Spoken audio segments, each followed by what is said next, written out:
Hello दोस्तों, जय हिंद। आज के क्लास में आपको पढ़ाया जाएगा प्रॉपर्टीज ऑफ सब्ट्रैक्शन। यानी पिछले क्लास में आपको प्रॉपर्टीज ऑफ एडिशन के बारे में पढ़ाया गया था। प्रॉपर्टीज ऑफ सब्ट्रैक्शन क्या है, कितनी प्रॉपर्टीज होती हैं, कैसे काम करती हैं, इसके बारे में आपको इसमें जानने को मिलेगा। तो आइए देखते हैं। पहली प्रॉपर्टी है क्लोजर प्रॉपर्टी। क्लोजर प्रॉपर्टी हमारी क्या कहती है? This property exist only when a is greater than और equal to b, where a and b are two whole numbers, otherwise closure property does not exist for subtraction.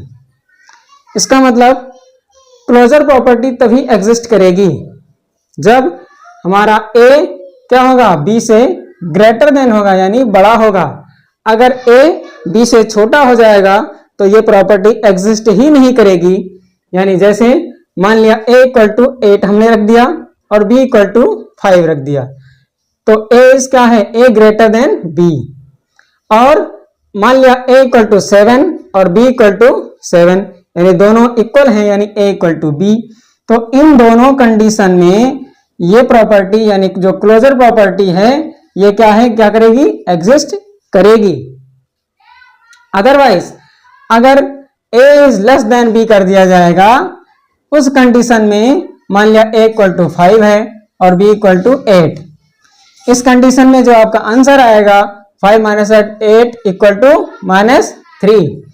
इस condition में क्या होगा, इस कंडीशन में जो हमारा आंसर -3 है वो होल नंबर नहीं है, और जब होल नंबर नहीं है तो इसका मतलब ये प्रॉपर्टी सब्ट्रैक्शन के लिए एग्जिस्ट नहीं करती है। इसको ध्यान रखिएगा। तो आइए देखते हैं दूसरी प्रॉपर्टी हमारी। दूसरी प्रॉपर्टी है कम्यूटेटिव प्रॉपर्टी। कम्यूटेटिव प्रॉपर्टी क्या कहती है? Commutative property is not exist for subtraction such as a minus b is not equal to b minus a।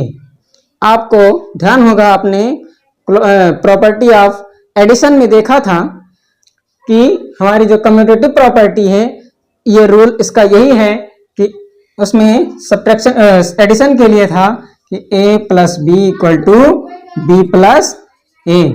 ये हमारा एग्जिस्ट करता था किसके लिए, एडिशन के लिए। लेकिन यहाँ पर जब बात सब्ट्रैक्शन की आती है तो a इक्वल टू बी, ये equal a minus b is not equal to b minus a, यानी 7 minus 5 is not equal to 5 minus 7। यानी इस कंडीशन के लिए हमारी कम्यूटेटिव प्रॉपर्टी सब्ट्रैक्शन के लिए एग्जिस्ट करती ही नहीं है। इसके बाद में नंबर आता है, तीसरी प्रॉपर्टी है एसोसिएटिव प्रॉपर्टी। एसोसिएटिव प्रॉपर्टी क्या कहती है? This property also does not exist.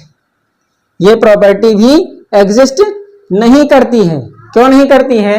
As इसका सिस्टम क्या था, एसोसिएटिव प्रॉपर्टी का सिस्टम ये होता है कि पहला इसको ग्रुपिंग में कर देते हैं, यानी 3 नंबर्स होते हैं और इसको ग्रुपिंग में कर देते हैं, और ग्रुप को चेंज करने में एडिशन में कोई फर्क नहीं होता था। लेकिन यहाँ पर हम पहले 2 नंबर्स को एक ग्रुप में करते हैं और दूसरे में हम लास्ट वाले 2 नंबर को दूसरे ग्रुप में करते हैं। तो ऐसी कंडीशन में यानी a minus b minus c is not equal to a minus b minus c, यानी हम मान लिया a इक्वल टू हमने 4 रखा और b इक्वल टू 3 रखा और c इक्वल टू 2 रखा। तो ये नंबर्स जब हम यहाँ पुट ऑन करेंगे, यानी a इक्वल टू 4, तो 4 minus 3 b equal to 3 minus c equal to हमने रखा है 2, ये इज नॉट इक्वल टू होगा, यानी 4 माइनस यहाँ हम रखेंगे 3 माइनस 2। इस कंडीशन में ये दोनों हमारे बराबर नहीं आएंगे, इसलिए ये जो एसोसिएटिव प्रॉपर्टी है ये सब्ट्रैक्शन के लिए एग्जिस्ट नहीं करती है। ध्यान रखिएगा। अगली जो प्रॉपर्टी है प्रॉपर्टी ऑफ जीरो।